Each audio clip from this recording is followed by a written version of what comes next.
silná vyváděla atmosféru jednotlivých fází války, druhé světové války, před osvobozením. Ta hudba, která teď zazněla, by měla navodit přílev sovětského letu. Zajímavé tomu tady je, ano, charakteristické tvary šla, charakteristický pohyb ve vzduchu, charakteristická velikost letadla, malý stroj, velký, s velkým výkonem, jako let, jak při. Byl poháněn motory Krylov, ty motory měly výkon tak kolem 1250-1300 koňských sil, byly to na svou dobu výkonné dobré motory, byly vyvinuty tak, jak to vedecí bývá, z motorů francouzských, z motorů hispánských. Mimochodem, ty motory jsme používali u nás v letadlech Avia B534 a další typy, ale měly malé výkony. Ty naše motory měly výkon tak kolem 800-900 koní. Tyhle ty motory ruské, ta ruská úprava šla dál a ty výkony dál rostly, pak už to vznikly původní sovětské motory, které měly výkon až do 1600 koní. V daném případě kolem 50 letouny jak 3 navázaly na předchozí konstrukce Alexandra Jakobleva a měly jednu velkou přednost. Byly malé, lehké, jednoduše zvolené a vysokou obratnost. Měli extrémní obratnost. Měli velmi dobrý výhled z kabiny, která byla kapkolovitá, které řeky. A měli rádi, protože to byla letadla, která umožnila vybojovat nadvládu.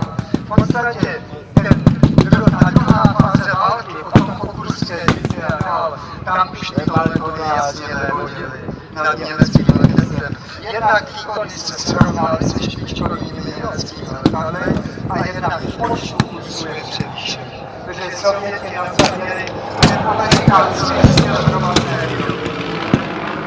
U Sovětů bylo především důležité to, že potřebovali posunout výrobní letecké továrny na východ za Ural. Jakmile ty továrny začaly pracovat, tak je vybudovali, obsadili je moderními stroji, moderním vybavením z Ameriky, Anglii, z dalších zemí i z vlastních ústí a okamžitě zahájili masovou výrobu. A ještě jedna zajímavost k těm sovětským letadlům.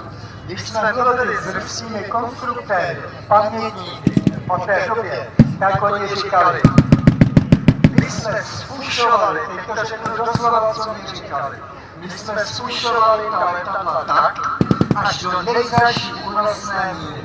Museli mít výkony, museli mít životnost hodiny, 2 hodin lítání. Když nás nezajímalo, on nepřešel dík ten letou. Už do dopravy přenárodňovali součástky, protože ty bitvy byly tvrdé. Oni nepotřebovali dlouho životnost letadla, nepotřebovali krásu, potřebovali výkon a kvalitní parametry. A to se jim zdařilo. A tento přístup vedl k tomu, že nám vyráběli velké množství letadel. A tím velkým množstvím letadlem nacisty udolali. Doslova udolali.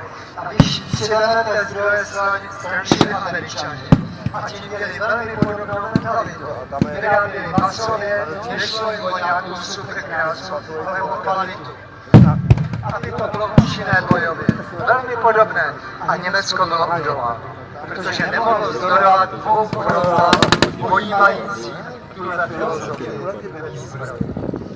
A fakt je, že potom na konci války už tomu bylo jinak. To už potom obě strany měly, ale tam mají dopracovat. Ale ten nejtěžší období, že všimněte si, jak to bylo. Sužené lichoběžníkové šídlo. To lichoběžníkové